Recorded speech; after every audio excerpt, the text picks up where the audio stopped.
सोने के कबूतर की चोरी। कहानी अगर पसंद आए तो सब्सक्राइब करें, बेल आइकन का बटन दबाएं और लाइक कर दें। ठंड का मौसम था, बाग हरियाली से दमक रहा था।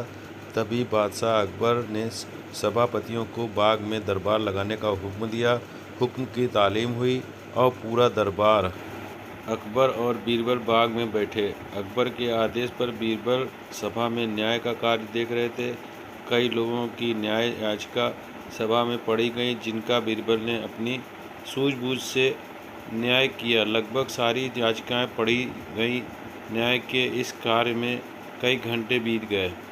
थोड़ी देर बाद दरबार में एक व्यापारी आया। उसने चोरी की अर्जी लगाई थी। उसने कहा, एक बार वो दिल्ली गया था, वहाँ उसने सोने का कबूतर देखा। उसके पंख सोने के थे।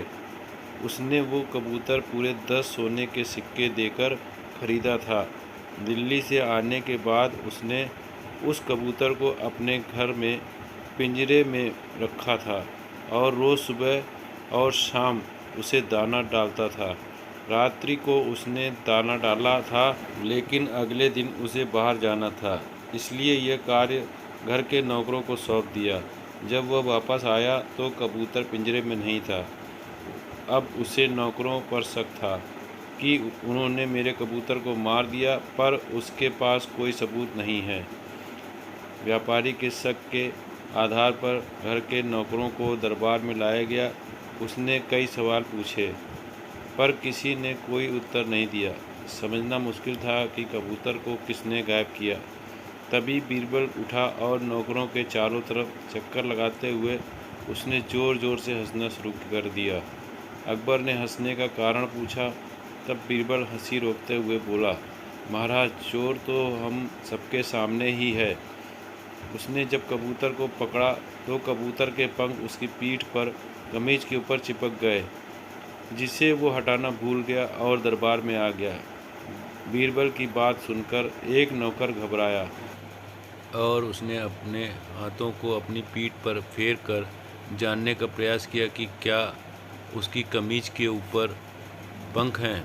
ऐसा करते उसे बीरबल ने देख लिया और झट से उसे आगे कर चोर के रूप में दरबार में पेश किया। सबने उसकी कमीज देखी, जिस पर कोई पंख नहीं था।